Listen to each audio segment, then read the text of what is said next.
Hey, good morning, it's Monday. Get this, this is episode 192. That means that I have not missed a Mobility Monday in 192 weeks. I freaking love this. Coaches show up. You guys, I'm stoked to have you here. And I just wanted to take the first minute to share with you my home gym. A home gym wouldn't be complete for me without Vipers. I have 3 Vipers. I have my heavy Viper, my super light Viper that I think everyone should get, a 4K Viper, and a 6K Viper.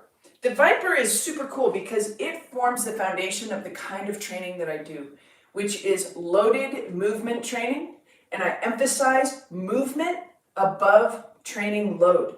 The cool thing about the Viper is they do all kinds of things, and they encourage brilliant movement. Movement for sport, movement for life. So Viper, vitality, performance, and rejuvenation. So you can use it to feel better in your life. You can use it to enhance performance, which I do a lot. And you can also use it to just help you recover as a tool. So it's one of my favorite training tools, the Viper. Next thing I usually have is a bunch of kettlebells. I don't do a lot of kettlebell swinging, but when I do, and I do advocate for kettlebell training, I like to make sure I have a few at the house. And I give a lot of these away to my athletes because it is a beautiful way to take the place of a heavier opportunity with a barbell or a hex bar.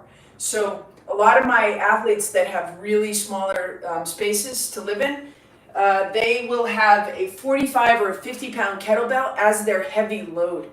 So I have a baby kettlebell. I kind of have a family of 4, like the Big Daddy, kind of moderate, and then just smaller from there. Mini bands. Mini bands are a super interesting part of the journey. It's not as big a part of the journey as it used to be, but we just found that people were overusing mini bands. A lot of external rotation, thinking they're needing to do a bunch of monster walks, which I think those things are valuable, but all in the correct dosage. So I have a full set of mini bands. Mobile board, teaching you how to stand, emphasizing the loading into the ball joint of the big toe. If you train with me frequently, you know that I love the mobile board. Jay Deshari, good friend of mine, wrote a book called Anatomy for Runners, invented the mobile board, and it's a tool that we can use. It's a balance board that emphasizes how to stand the most effective way for performance. So I love my mobile board. I usually have long bands with handles, super easy to get. These just can, if you don't have a cable machine at your house, who does? Long bands with handles, great way to be able to load in rowing mechanisms or pulling mechanisms. So long bands with handles, I like to have small, medium, and large. Definitely foam rollers, I've got a bunch of those.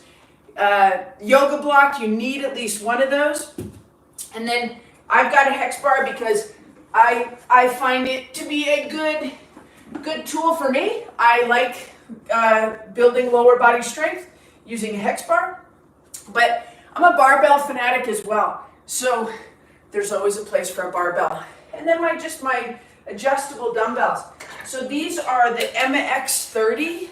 They are killer dumbbells. I don't get paid by this company, but they have been the most durable set of dumbbells that I've ever had. So the 30 is enough for me to have at the home gym because I like a traditional gym. I like going to the gym so I can get my heavier dumbbells there. So that's kind of my home gym. So let's get going with some Mobility Monday. And today we're just going to start in a wide stance, working adductors, inner thighs, and we're just going to glide. So easy gliding. This starts the journey of hip rotation, nice and easy. So just lateral glides. Usually I can tell by the look on people's face if their adductors are tight. If you've been spending time on the bicycle or you've been spending time in the mountains or just running up hills, your adductors, your inner thigh muscles are probably going to start showing us some tightness. And tightness is a sign of load usually, or weakness. Tightness is not strength. Tightness can show as stability. but it's not really stability. Stability is not tightness. Stability is not strength. Oh, let's start that whole conversation again. Tightness is not strength. Tightness is not stability. Tightness is a protective mechanism of the body, typically shows itself in a period of healing or stress. So mobility can help move us through tightness back into function. All right, so let's have a seat, feet outside of your hips. You've got to get wide feet in 90-90 hip rotations. So right here, we're just going to drop the hips. We call this toggling the hips. And just nice and easy. So we started with some gliding, and we're moving into some toggling. And you want that to be, you want your feet wide, and when there's the midline of the body, we need that knee coming straight down the midline of the body. Just like that. And you can tell I'm not training super hard because sometimes when I'm training a lot, swim, bike, run, or just a lot of biking, I'm going to show up on Mondays and it's going to be more like here. So just recognize what you did to kind of earn the tightness, and that you're taking the time to work through it on a Monday is a good idea. So we're just moving. Mobility is movement, right? Now, a little bit of stretching. Stretching is not bad. We're just going to put it where we need it to be. So let's just lay back. Head should be neutral. Left foot on the floor. Left ankle on the right knee, and just kind of hang out there for a second. And you can give your left side just a little bit of a push. Easy. Just let it pulse in through the joint. And good. And then let's do exactly the same thing on the other side. And let's just let that right knee just kind of gently bounce through the joint. Right ankle on left knee, and just let it pulse. And pulsing is kind of like a little pump, just moving fluid into the joint, adding hydration, adding blood flow. Just nice, easy pulsing. Okay, let's go back to the other side. We pulsed it a little bit, just like that, which allowed it to get some gentle movement. And then we're just gonna lift that right foot, reach through the hole, grab the right hamstring, and we're gonna breathe, which adds mobility into this stretch. We're gonna go 3 big breaths. Here we go. Inhale, expand the rib cage, and then exhale. Inhale, exhale. One more big breath.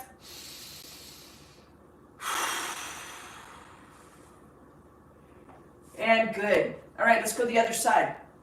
Gentle little pulse with the right hip. Just easy, easy. Try to just relax. We're trying to build trust with the nervous system. The beauty of the nervous system is it protects you. The problem with the nervous system is sometimes it overprotects you. So you've got to caress it into giving you more movement. Easy pulse. Then we're going to reach through the hole, grab the left hamstring group, and just lay back. Hold that. And let's go ahead and give us 3 big breaths. Don't be shy with these breaths, okay? Big breath, inhale. Expand your rib cage.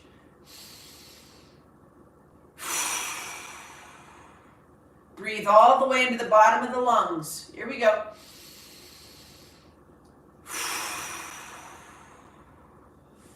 And good. All right, let's stay laying down. We're going to go back to that toggling. Right hip on top. And from here, we're going to reach with the right hand and bring the right hip all the way across. So we want the right hip to come to the midline, right hand across, and then bring it all the way back. But let's stay on the same side. Right knee to the midline. Big reach. Ooh, those deep breaths. Wake me up. Here we go. Right hip across. 3,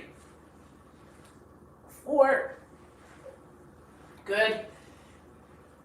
and 5. And I'm starting to feel good tension through the belly. That's tightness, that's tension.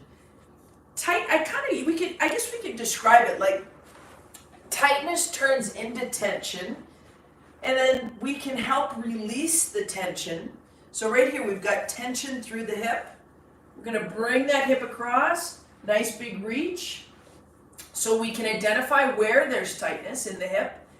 And then we're gonna breathe into it and reach through it and build some trust in the nervous system, and that the nervous system starts to release the tightness and gives us motion. Let's go 2 more of these.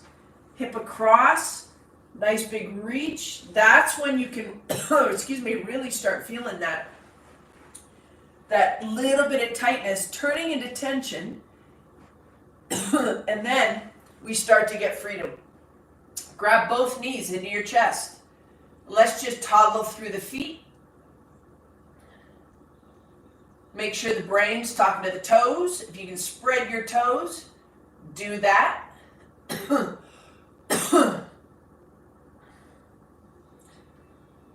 There you go. Invert and evert the feet. So turn the big toe down and in, and then take the pinky toe down and in. 5th metatarsal is the pinky toe. Side of the foot, anyway. Good. And then we're just going to alternate knee grabs. We'll go 5 each side. You don't have to yank on it. Remember, your body's already in a little bit of overdrive with tightness. So let's just release that tension.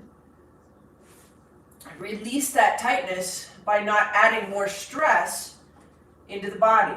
Just relaxed position. There you go. 1 more each side. Good. And good. All right. On to all fours. Call this the quadruped position. On to all fours. We're going to drop the hips back and then move forward. Working through the wrists and the hands. So right here, neutral, and then a little bit forward. 3. A little bit forward. Keep looking up. Keep your chin up just a little bit. 4. Wrists and hands. 5. And good. All right, little reach under. So quadruped, knees are kind of wide, hands are forward. Let's reach under with that left side. But don't make this all about thoracic. Let the hips move too, okay?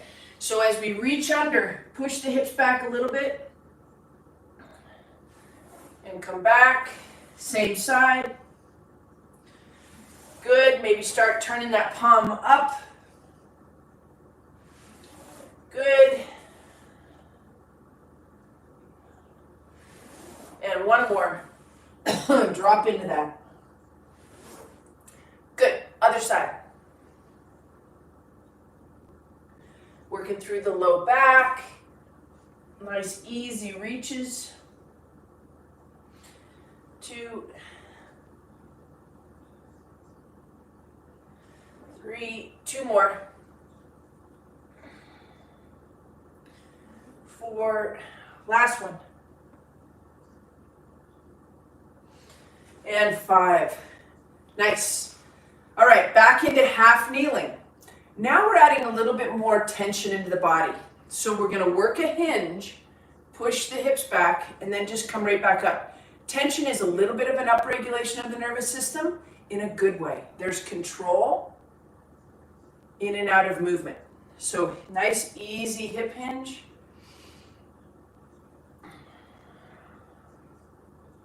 Good, 1 more. Good, just 5. Other side. Nice big breath. Push back and forward. 2. 3. Good, 2 more. 4. Good. I think that, especially for those of you that train with me on a regular basis, the hinge is probably the most important movement outside of just being able to stand tall. So pulling the ribs off the hips find that height, that decompression through the spine, through the body.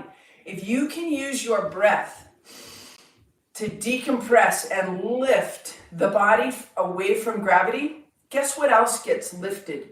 We unload the joint down at the ankle. We unload the joint at the knee. We unload the compressive forces of gravity through the hips and through the spine.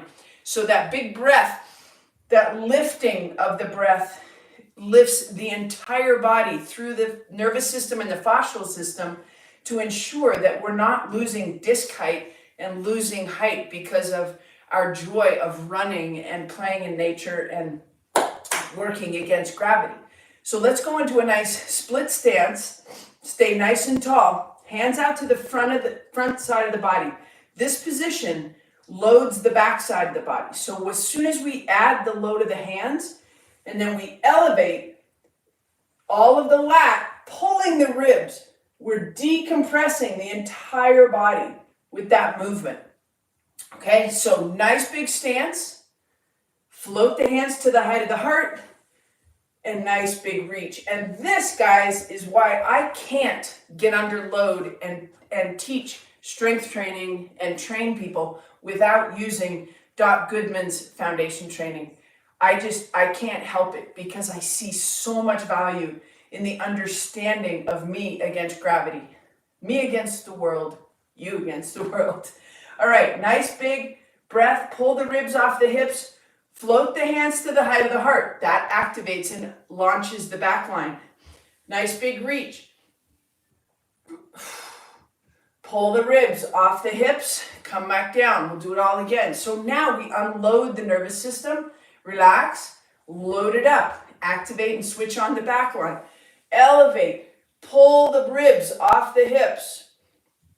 If you feel that movement in your low back, it might be because it's pulling you into a little bit of extension. Just shift forward and reach up. Okay? Good. So a little bit of woodpecker decompression. We're going to go right back to gliding, but we're adding intensity to the gliding by pushing the hands to the front, come right back. Push the hips back, hands to the front, come right back. Push the hips back, hands to the front, come right back. Here we go. Good. One more. And nice. Let's add more thoracic rotation to that. So we're just going to reach across, put that outside hand in and hold that knee in. 2, 3, 4, 5, 6, 7. Push the hips back. 8, 9, and 10. Good. Drop it down into a nice wide stance. Work through your hips. Support your body. If you need it, grab your foam roller. Bring the ground up a little bit. And just work through that lateral motion. Follow the leadership of your body. Listen to your body. Create a relationship with your body. There was a period of a few weeks ago where I started feeling more and more inflammation. I felt it with my Aura ring. I couldn't get it on and off at night. I started hydrating way better than I had been. It's something I had really not paid conscious attention to. Didn't happen naturally. I just started making myself drink more water, added electrolytes, started feeling better, started upping my attention to my AG1 and my green vegetables and anything that I could do to decrease the inflammation. It's taken a couple weeks, but I've reestablished a lot of good habits that I knew were good. I really encourage you to do the same thing. What is your body telling you? If it's inflamed, your stress load might be too high. Stress load comes from training. It can come from life, mental and emotional things as well. Don't think you can attack stress with more stress and make everything better. So if your stress load, your mental and emotional capacity is being challenged right now for whatever reason, don't think you can go out for a hard run. You actually might need an easy run, which is why I've just been so fascinated lately by ultra running, not the fact of ultra running, but they run in nature and they value nature so much. So if you can get a chance to get out in nature, work your breath, 360 degrees of expansion of the rib cage, hydrate, do all the things to help decrease inflammation in your body. Your body is telling you something. Are you listening? You guys, thanks for coming to Monday Mobility. I'm kind of on a roll right now. I hope to see you next week. Peace out. Happy summer.